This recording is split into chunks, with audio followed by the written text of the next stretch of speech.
Hi, everyone, and welcome to our virtual lecture tonight with one of my favorite former students, Lamar Salter.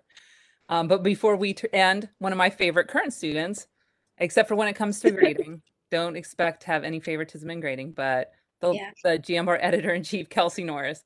But before we turn it over to Kelsey and Lamar, I've been asked to just say a little bit about the Jambar as we celebrate 90 years. Hi, everyone. Oh, and welcome to our. I got the Facebook on the phone. Hold on, sorry. Yeah, super high tech over here. But what I want to say about the Jambar is that it's been my privilege to work with the students for about 15 years now, as part of the student press as the faculty media advisor for the campus newspaper. In that time, I've worked with students who have covered crime, covered strikes, covered just basic boring meetings, went out and interviewed some of the amazing students and faculty and staff we have at Youngstown State and recorded their stories as part of the history of Youngstown State University. And I think that that speaks volumes that we've had 90 years of this kind of storytelling to chronicle the experience from the student's perspective. Um, the tagline at the top of the Jambar is the student voice because it is produced by students. The students have complete editorial control, and they determine what is important and what their perspective of history is. One of the things that I always tell people when I talk about student media is how incredibly brave the student journalists are. Journalists in general are brave, particularly now, because when you're a journalist and you're somebody who works in the media, you are voluntarily entering a discourse where people will be critical of what you're saying. Um, Students, when they're starting out, and even, journalists that have been around a long time, can sometimes, flub up and make mistakes, or even if they're not making mistakes, say things that really annoy people and make them mad. Um, for other majors and other students, they can do this stuff in private or, maybe in a class and, there's a handful of people or 20 people to hear what they say, and everyone goes off and forgets it was ever said. But when you work in the student media, you're creating a record of everything that you put out there, and you're held accountable for it in a way that other people aren't. So there's a bravery to the students that have done this for the last 90 years, and that continue to do it, and a legacy of excellence that I'm really proud to be a small part of. And so I think that that about hits my time. So I will turn it over to some of those brave students themselves and let them take the lead. All right. Hi, everyone. My name is Kelsey Norris. First, I wanted to say thank you to Ms. Heather Belden for setting this all up and giving me the chance to moderate this. I'm really excited to get to interview Lamar. And so I guess I'm supposed to introduce myself now. My name is Kelsey, like I said. I'm the current Jambar editor-in-chief. I'm a senior at YSU, majoring in journalism. My minor is TCOM. Um, I've been at the Jambar for 3 years now. I started as the working for the yearbook, just kind of to get my foot in the door because I knew that I wanted to work at the Jambar ever since I visited. Um, I started as editor of the yearbook, moved to a reporter, and then now I'm editor in chief. So it was a pretty big jump, but I'm loving it so far. Thanks to Mary Beth and my managing editor, Abigail Cloutier, and the whole staff. Really enjoying it so far. I think the biggest thing that I love about the Jambar is how we represent the student body and try to tell the stories that aren't always told.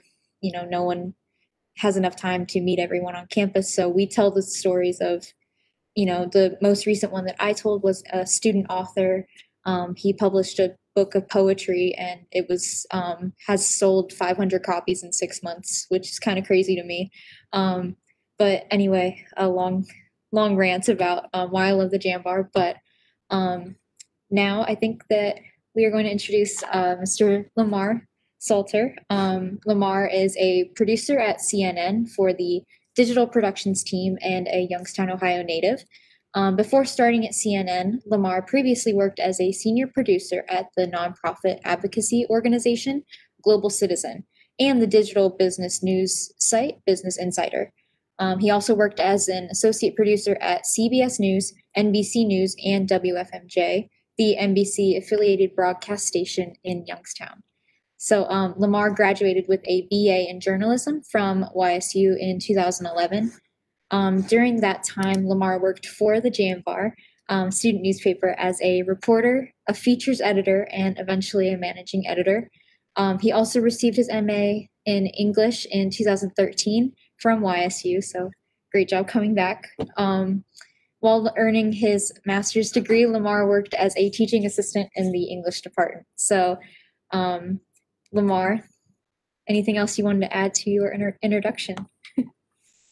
No, that's everything. I spent a lot of time in Youngstown State. I was very frequent on that campus, and I miss it dearly. And I'm really excited to be here. Thank you so much, guys. Really appreciate it. Yeah, thank you for agreeing to talk with us today, and I'm looking forward to talking about the Jambar with you. So, my first question is, we all have a favorite story. What was your favorite story while working at the newspaper? Yeah, sure. I mean, there's a lot of a lot of stories that I covered that range from a lot of different fields. Crime. And the arts and stuff like that. But after this conversation that we had previously, a little background, I actually just realized that my favorite story was indeed when I was managing editor, and I was in the office of the Jambar when it was at Fedor Hall, and um, we were trying to figure out, how we were going to plan the news. We were pretty light on it, and um, and these two professors came in with a giant concrete slab that they said was debris from, I think, the parking deck by DeBartolo, and said, "This fell on my car," and I don't know. I wanted to come to you guys because you need to do it. Obviously, at that time there was a lot of discussion about what was going on with the parking deck. I think it was like past its like date for changing over and stuff, but they kept extending it because there new people were coming. So it was a very much a campus story that had a big implication because cars are expensive and they get messed up. So it was a big deal. So yeah, I ended up following these professors, and it was exciting that they had reached out to us, and we wanted to do a great job. We had some crazy ideas, like going to I think it was Meshel and finding like a scale and trying to weigh how much it was, and I think we ended up getting that info. And we talked to a bunch of people related to campus, including the building people, and obviously the people in charge of making these decisions. And it turned out to be a really great story. It was one of those stories where it made me proud to be at a campus where people around the university actually respected and recognized us. They could have of course went to the Vindicator and when it was around and some other places, but they were like, the Jambar needs to know about this. So I still think it's not the best. Like, I wish I could tell you I was like on a spotlight team and I was investigating and broke some crazy story, but no, a professor brought some concrete and it said, this fell on my car, and I loved it, and I think it was a great piece. So yeah. Yeah. I also know we talked about this before. On a more hard news, serious note, you covered a death on campus, near campus. Could you tell us a little bit more about that? Yeah, for sure. I mean, obviously, it wasn't my favorite, but it was definitely the most impactful, I think, in my life. Until I started kind of, when I started WFMJ, and then even now at CNN, where I'm talking about a lot of serious issues. Yeah, I mean, it was a story where a student, a senior at YSU, was at a party that was off campus, and it was kind of a frat party, and there was a shooting that happened, and I can't remember the number. I think it was 11 or 12 people were shot, and of course, one person died. And this all happened on like a Saturday night, and our paper at the time was running on Tuesdays and Thursdays. It was not something we were normally, would consider like coming in for, but the story itself was so it was just starting to come together, and then obviously it involved students, and it was something that I was very much like curious about.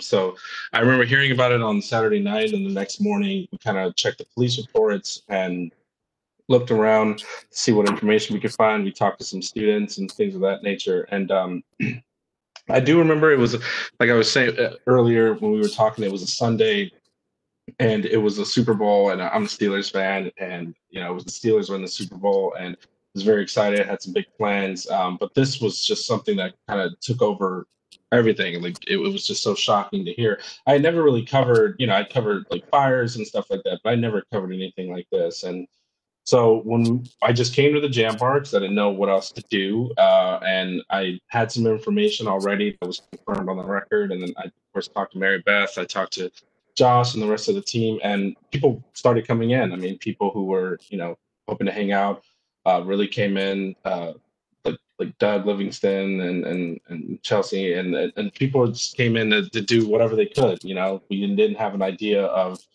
what was going to happen. Josh and I certainly probably didn't. Josh Stepanovich was the EIC at the time. We didn't know exactly how we would cover it, but we wanted to find out as much as we could. One of the biggest moments, and I'll try and sum this up, but one of the biggest moments that happened, I was Doug Livingston, who works, I believe, at the Akron Beacon Journal now as reporter, was a video and web editor, and we were able to get contact with a person who was there at the shooting, and he actually was with the student before they died. And he came in, and we were able to say, can we film you, and can we do this story? And we brought him in. We brought him in the conference room, and we had this conversation. And during the conversation, he really broke down. I mean, he was seemed so calm at first, and then that happened, and it stuck with me a lot, because it was the moment where I realized that what you do matters. There was many times. I mean, Mary Beth knows there were times where I was at the Jambar and I was like, I don't want to do this, and there were certain stories, and I was very vocal about things I wanted to do and didn't want to do, and I could, definitely like slack and goof off, but that was the moment where I was like, oh, this matters, and this is something that's affecting someone. And we ended up doing a paper, a special edition where we covered so many different angles, and some of it got picked up in the Vindicator and other national news outlets, and we were almost on HLN and CNN News until they picked a more professional one, but I think we would have did a good job. And it was something that stuck with me, and it was something that really affected. And I remember people who weren't, at the newspaper, students were very touched by it, and talked a lot about it and wanted to know. And I know the Jambar and WFNJ, where I was at, we continued to cover it. But to just kind of wrap up, I had an interview yesterday for a piece that I'm working on. And in that conversation, it involved the shooting, and it was a grandmother who talked about someone she lost in the shooting, and the whole story is about kind of the response to it. And she did something similar where she kind of broke down, and I thought about that moment again of like being in college and seeing this impact, and then listening to this woman now, 10 or so years later, kind of having a similar response. And once again, to reiterate, these stories matter. What we do matters. And even if it's just something you scroll up on Twitter, or something you see on news, on TV, these stories have an impact to a lot of different people. And for me, it solidified my purpose of being able to share these stories, stories that people might not know about around the world. So yeah, that was a big moment. Hey, Lamar, I'm just going to interject for a second. Sure. Because you might be interested to know that last year the staff covered a story about Jamel Johnson Way, where they named Indiana Avenue for the student who was shot. So it was kind of like a full circle. Oh, that's beautiful. That's awesome. And they talked to Shereen Hill, his mother, who I'm sure you guys talked to at the time. And it was really a nice moment. So that's beautiful. It's so great that you guys stayed on them. That's so awesome to hear. Thank you. We haven't forgotten them after, and I don't think we ever will. Now we have a sign. Absolutely. For generations. For sure. Absolutely. Thank you. Yeah. So after your time at the Jambar, I know you started working for a couple stations, WFMJ, a local station, specifically. What did you do there? How was your time there? Yeah, sure. I mean, I was I started grad school because I felt like I wanted to expand a lot more on my writing, and then I wanted to develop more skills. And I was very fortunate to have a friend and a mentor, Jay Green Mitchell, who's like a Jambar legend, and he will remind you that, of course. And he helped me get that job, and he was the assignment manager at the time. And I think he's like managing it, or he's much in a much higher position now. But he helped me get that, and trained and mentored me. And what was so cool is, like, like I'm a kid from the south side of Youngstown. New York is the longest I've ever been away from Youngstown. And I've learned so much about this city at the time, growing up and being on campus and stuff. And this was a really great, exciting moment where, I got to write web stories and help produce segments, and also like work on the desk and confirm stories and stuff like that. So it felt like a very natural progression from the Jambar, which had all these great opportunities to cover the campus, but also cover city-related events, since the campus is so very much connected with the city. And it was just so great to be able to kind of work in there. And that, I will tell you, local news will always be, to me, is one of the most important, if not most important, avenue for journalism. The work that those people did, the hours I put in, the excitement. I don't know if I've told Jay Green this a few times, but every time, even now working on a national level, I always get his voice in my head whenever I'm getting ready to interview someone and they're saying, or if I'm talking to them and they're giving me not the answers we need or a fluff thing, and I'm like, Jay Green Mitchell will not handle this. So, it was such an exciting moment. I got to see my stories come up on broadcast, and I got to see it on the website. And I really appreciated, everyone who was there, and I really learned so much more about Youngstown. And just to kind of wrap up, the one thing I'll say is, it's so cool to see how your stories really have a direct impact. I would see my stories get published, and then later on, I'd be at a restaurant and I could hear someone talking about it, and it was just like, that's not even something you really see on national too much. Like, to really see people actually conversating about the work you do, knowing that what you do matters in that sense. It was just incredible. So yeah, I really loved my time there. And I know that you moved into the production area. How excited were you when you landed that first role at these stations making videos? What was that like? I mean, it was great, and being at WFNJ was so incredible, and to be able to be a part of it was, almost kind of overwhelming at first, because, so many people, this business can be very much, tough when you're always on the go and you have to do stuff and you can't really make those kind of mistakes, that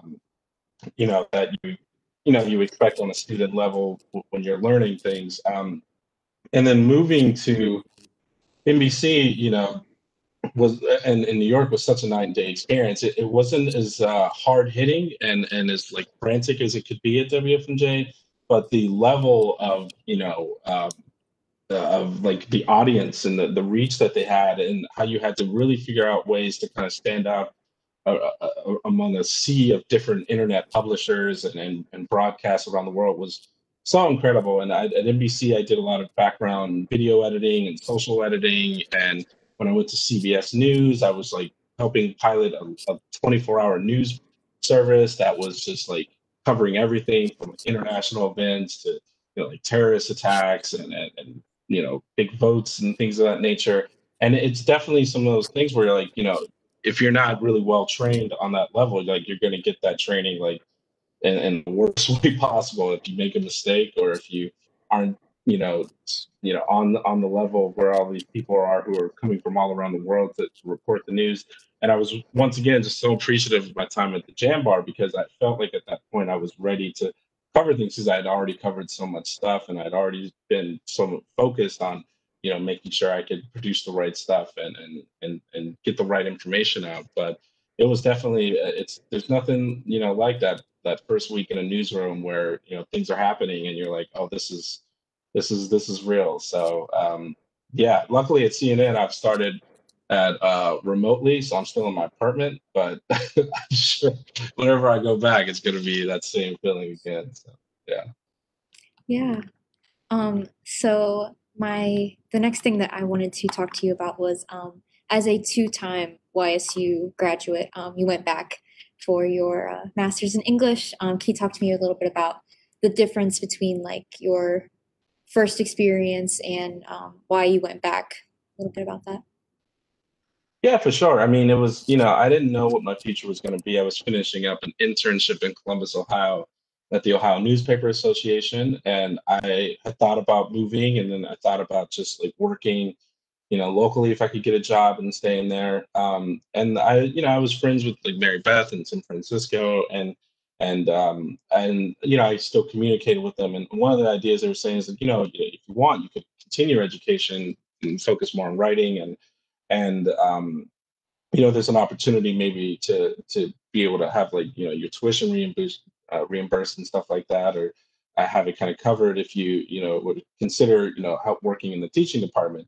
At the time, I never thought like I don't Mr. Salter sounds like still sounds weird. This tie I'm wearing right now feels weird to me. Like I'm not very like formalized, so I couldn't imagine doing that. But I had just like a nice conversation with my family, and they said, like if you're not ready, if you don't feel like you're going to find that job that you want, and you don't, and then for me, I really wanted to develop my writing skills a lot better because at the time I wanted to still work in magazine writing and in addition to production. So yeah, I took a shot, and it was a really great experience. At the time, I was already familiar with the campus, so I didn't feel too uncomfortable, but it was really interesting to be able to talk to my colleagues and my professors on a different level to kind of discuss some bigger things. And I'll tell you, I also made some incredibly lifelong friends, Angie Donofrio and John Zali and Jacob Gordon, like people who I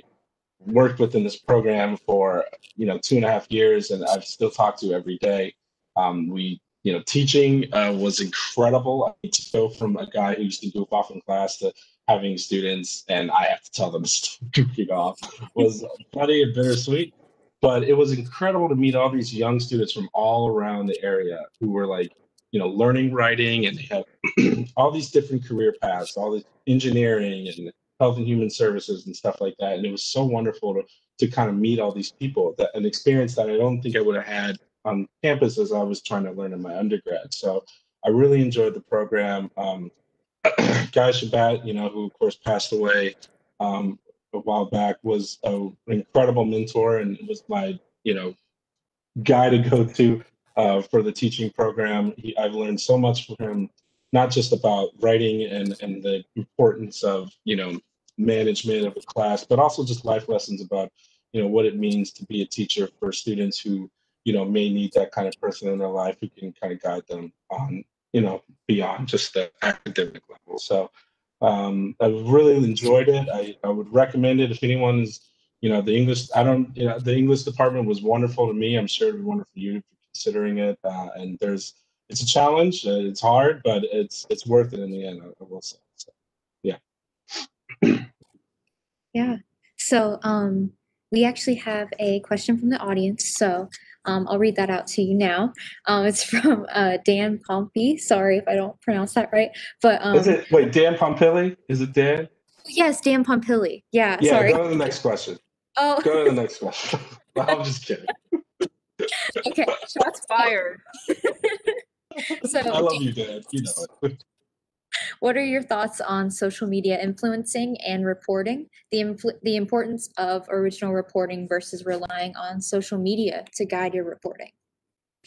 That's a great question. I mean, we saw the impact of how social media has bizarrely impacted, like, not only like, government levels, but also like, in international, and how it can drive stock markets and all these things. And it's a very powerful tool, but the aggregation part has always been a very interesting scenario. When I was working at like Business Insider and stuff, they aggregate, especially early time, and they also do some incredible original reporting. But a lot of that when you work for an internet publisher is kind of working quickly and fact checking, and that was always an issue.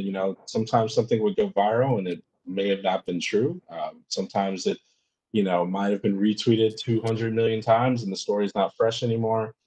To me, I'm very fortunate to work at a place right now where, they really value original reporting and or going beyond pieces that we've already done at CNN on broadcast and stuff like that.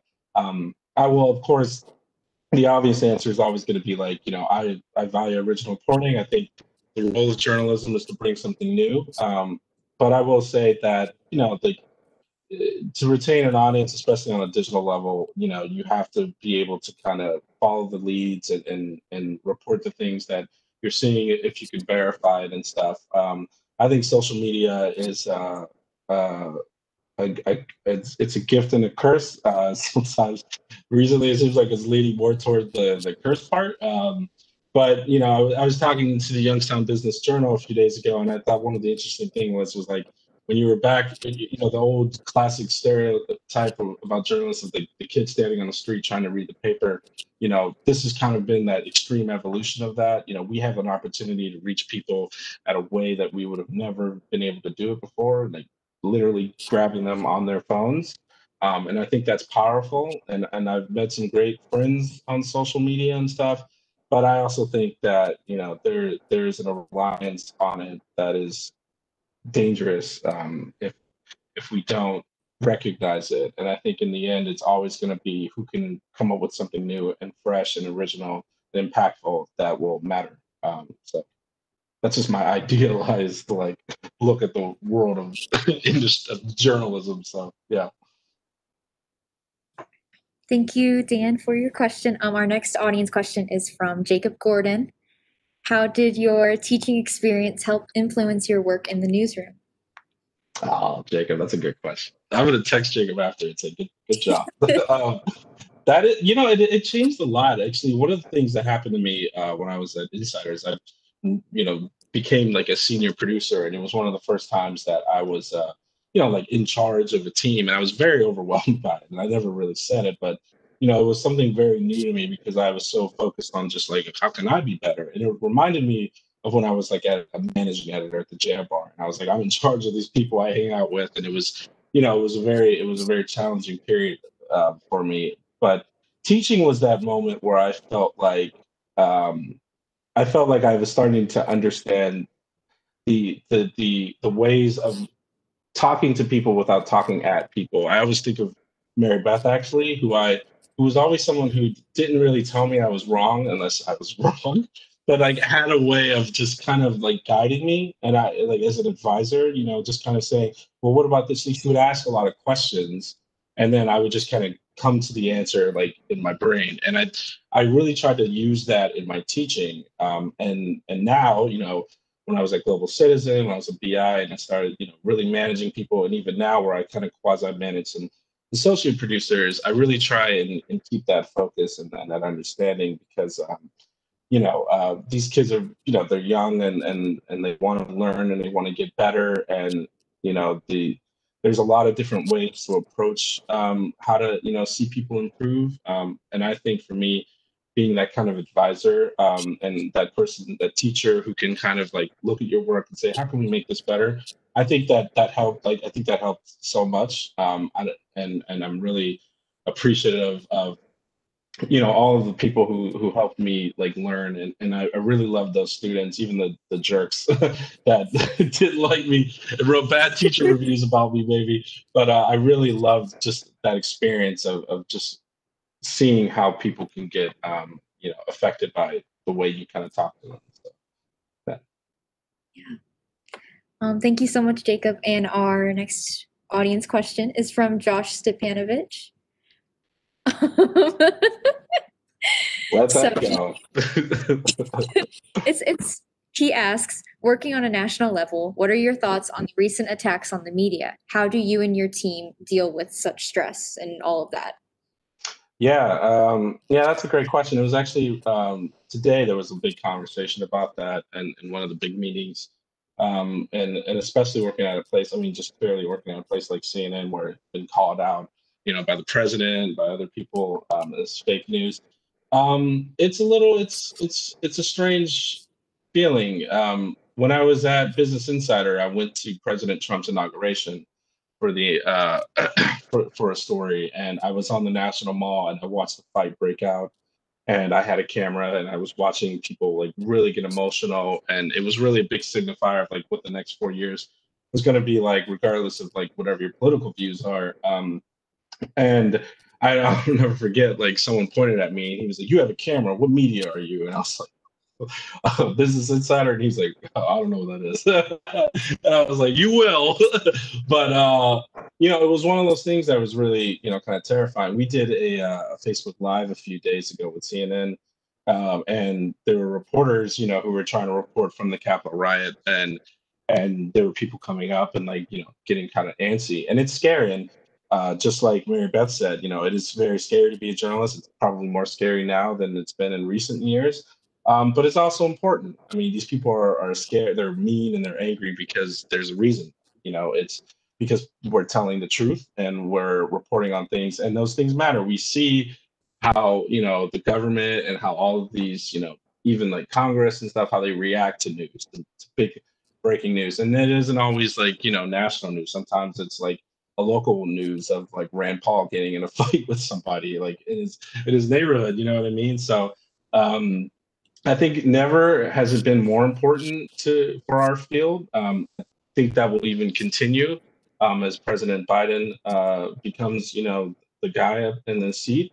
I think, and with like say social media and the internet and people just generally paying attention a lot more, even on like TikToks where people are randomly making political jokes on there. I think it's very important to have the people who are the watchdogs, who are the truth tellers, and who are fearless in that. So I would say to all the student journalists out there, do not be afraid. There is risk, but there is also a payoff personally and for the greater good, public service and stuff like that. So yeah. Yeah. Great question, Josh. Thank you so much. So our next question is from Adam Rogers. He asks, was it intimidating to leave a smaller market like Youngstown and move to a place like New York that is incredibly competitive when it comes to like jobs in media? Absolutely. I mean, I bounced around all these places before landing at CNN because I was not like exactly sure what I wanted to do. And I was just taking whatever job I could to keep it going. And it was wonderful because I, learned so many different things. I was in a control room. I was in like in a digital newsroom in the middle of like, this giant like area. And I got to go and do all these crazy things. And I had to learn so much about international politics and stuff kind of on the fly to help report on stuff like that. And it's really interesting because I remember when I first left WFMJ and went to the Today Show, and funny enough, it was like the Today Show was actually much more chill than WFMJ. Like it was very like relaxing, and I was like, I felt like this like hardened journalist, so I was like, we need to report this right now. I think I made in a meeting, I made a bizarre reference to like Hunter S. Thompson when they were like brainstorming ideas for coverage, and I realized that I had been switching so fast between all these different like aspects of like journalism and the organizations that it was hard for me to catch up, and it actually took me a few months to kind of sink in and identify with what I was doing. I think there are definitely some parts of working nationally where you're very terrified. I'm always terrified whenever before I hit the publish button of like, what if like millions of people see this and I made like a typo or something like that? It's gonna like freak me out. But I also feel like, working locally was terrifying too, because not only would I probably get called out for that on the internet, but maybe I'm walking down the street, some guy comes up and he's like, you can't spell, Lamar. So I was kind of ready for it. I would say it was intimidating, but it was very exciting to kind of do something new and see how it impacts on a much bigger scale. So yeah. Thank you so much, Adam, for that question. This one is another one from Dan. He asked, did Jim Acosta cry when he met you, or did he hold it together? He lost it. It was really terrible. Yeah, he's texting me right now. No, I don't. I've never even met Jim. I have not really met anyone beyond, some of the reporters at CNN and some of obviously my team. We have a lot of fun projects working out with some other, kind of bigger names, I guess. But I have not met a couple of those people. I have met a few people at NBC, some today anchors, and obviously, and it's very intimidating, of course. But nobody has cried yet. Yeah, there's always your first day in the office. Exactly. I'll go hunt him down and ask him to cry for me. I So promise. I know you just recently started, but can you tell us a little bit about your position at CNN as a member of the digital productions team, what that will be like? Yeah, sure. I mean, I've started about a month ago, and I'm already very busy. And uh, what's really interesting is this job has felt kind of like the dream job that, and I've never felt more, I guess, like clear-headed about what I was doing. It's basically the show we have is called Go There, and it's primarily on social media and on our website, and it is basically a breakdown of bigger cultural and political issues in like mini documentaries. So instead of like a 3 minute piece on coronavirus and a hospital in LA, we extend it to maybe 8, 9, 10, or 11 minutes. Sometimes it's completely original work, or sometimes we're working with the reporter who said, "Hey, I have this piece that's going on broadcast, but I also like have a lot of other things I wanted to do that I might not be able to do there." And we look at that and we, see what we can do. So it's very exciting because as a journalist, you're always like, especially if you're writing, you write like a large amount of copy, and then your editor inevitably says cuts things out. You fight what you fight what you can get, but a lot of times you end up with something that was different than maybe what you started. And this is kind of a way for us to kind of expand on that.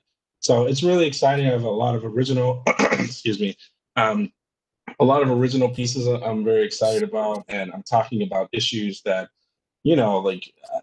very serious, very heavy, but also very important. And I don't think I've been able to kind of touch on these issues before, but this is one of the first times where it's like, yeah, no, let's really spend some time on this. Like, let's actually make this really important. It's a very popular show, of course. It won like a Webby. It does get a lot of reach and stuff. So it is like that audience is there. So I'm really appreciative. It really feels like kind of like a perfect balance for the kind of work I want to do and the experience I have. So yeah. Yeah, very excited for you to continue Thank working. you. Sounds like a really Appreciate great it. opportunity. Yeah. Yeah. So we have another audience question from Jay Breen Mitchell. They ask, what would you tell young journalists about how best to balance the need to be objective with the need to call out falsehoods, particularly when doing so is labeled political bias? Yeah. I mean, I remember being really hammered that in college where press law and ethics class where you had to really balance and learn about the importance of objectivity. And I remember Mary Beth used to tell me, if you're at like a press event and they serve food, don't eat the food, don't touch the food. And I used to see professional, I'm not going to say any names, but I used to see them, they pick up like a croissant, and I'm like, those people aren't journalists. But I I will hate you say, guys so much, but that thing comes telling every class that comes back to haunt me all the time. Everyone's like, I just want to eat the cookie, and because you tell me the I cookies can't, look I never so good. I haven't eaten all day. I'm not going to change my opinion. Maybe I will. I don't know. But it's really it's really interesting because once again, I'm not going to try and get political, but when you have people in office who are very powerful leaders, and this mostly is the president, but it's also been people on the other side who have just really fixated on like the media are liars, and this isn't true and you should believe me. And when you see social media where people can kind of sideways the media and just start saying whatever they want to thousands and millions of people, um there really reaches a point where you're just like, okay, like we need to like someone needs to say something, and someone needs to say something stronger on a much much deeper level. I mean, if you see the protests that happened in the wake of George Floyd's killing, the Black Lives Matter movement, I've covered quite a bit of different stories related to that. I've met some of the co-founders of Black Lives Matter, and I've talked to a lot of different people on the side who are demanding change and doesn't think the media is covering that in the right way, and then on the other side who believes that things aren't as bad as these people say, who have really strong opinions that are backed by information that isn't true. I think things have changed in a way where telling the truth needs to be be much more aggressive in its delivery, and we have to. CNN does that. I know I'm biased, but CNN, I believe, does that wonderfully. If you watch their broadcast, they're very much like, here's what's happening, but of course, understand this. And it is more important than ever to be strong in your voice. And it is probably something I 10 years ago would have never thought. But 10 years ago, we didn't think we'd be seeing, the US Capitol being invaded by people who are from, born in America. So I think it matters a lot. I think they're and just to briefly say on the other side, we had a really important conversation after the presidential election in 2016 where people wanted to tweet and say things, like call out, as they quote unquote bullshit. And we also had to tell them, like, look, like people are going to be reading you, they're going to be trusting you, and they need to know that you're not like always running on the side of this political party or this side of the story. They need to be able to trust you. So you need to be able to clearly call out the BS and also aggressively say the truth, but you also can't let it affect you in a way where you're not able to, fully listen or engage with people who may disagree with you. So it's a tricky balance. But I do really like where we are in journalism, where we're not afraid anymore to kind of like really get in the face and say, look, this is the truth. Here are the facts. And I also think, as you know, like I worked at Global Citizen, working in advocacy for a while, I think it's very important that we bring attention to these issues feverishly, like very, very aggressively, because we're only going to be able to change it if we have the right amount of information. And we can't, tiptoe around that and just try and send a headline and close our eyes and hope that people listen. Sometimes you have to force people to listen. Yeah. Great question. Yeah, great answer.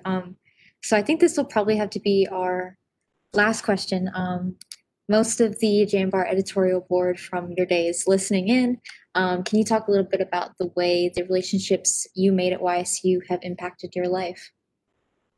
Oh yeah, for sure. I mean, I have lifelong friends, even people I don't really talk to, like Adam Rogers and Chelsea Flew, who's now believe Chelsea Powell.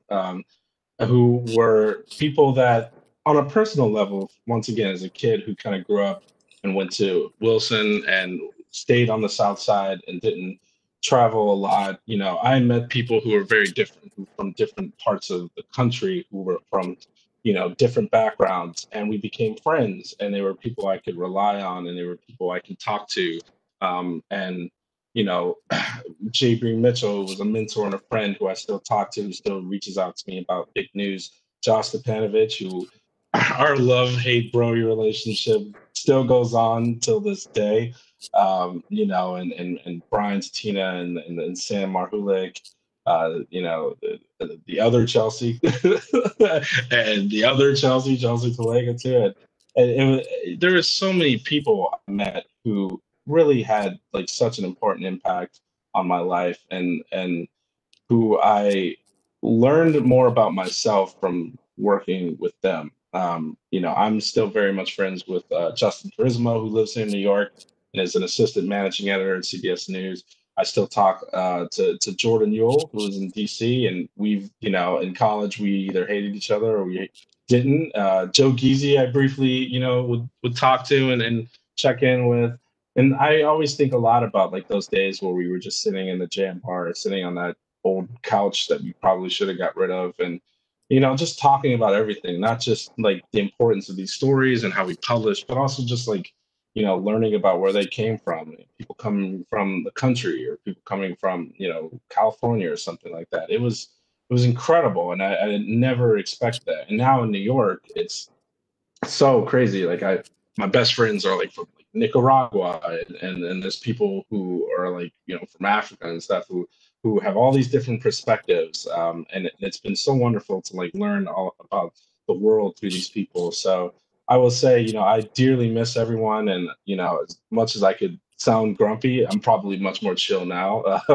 But I do really love all the people, like Dan Pompili and those folks who really, challenged me, but was also very supportive and funny. And I will cherish those relationships for the rest of my life.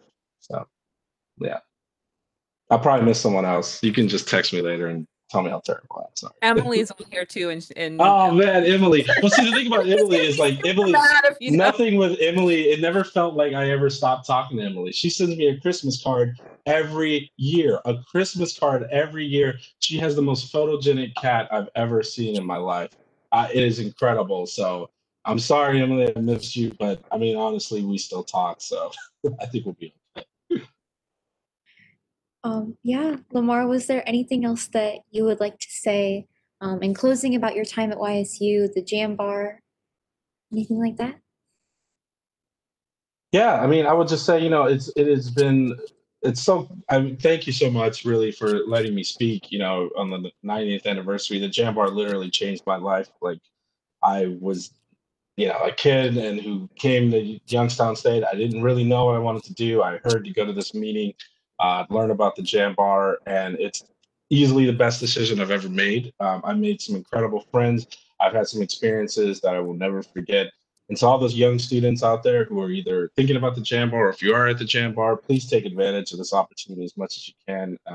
There is a unique part of the Jambar that you will not see at other campuses, private schools, and things of that nature. You have a lot more freedom than you think you do, that you may realize, and you have an ability to really impact not only the student, but the city.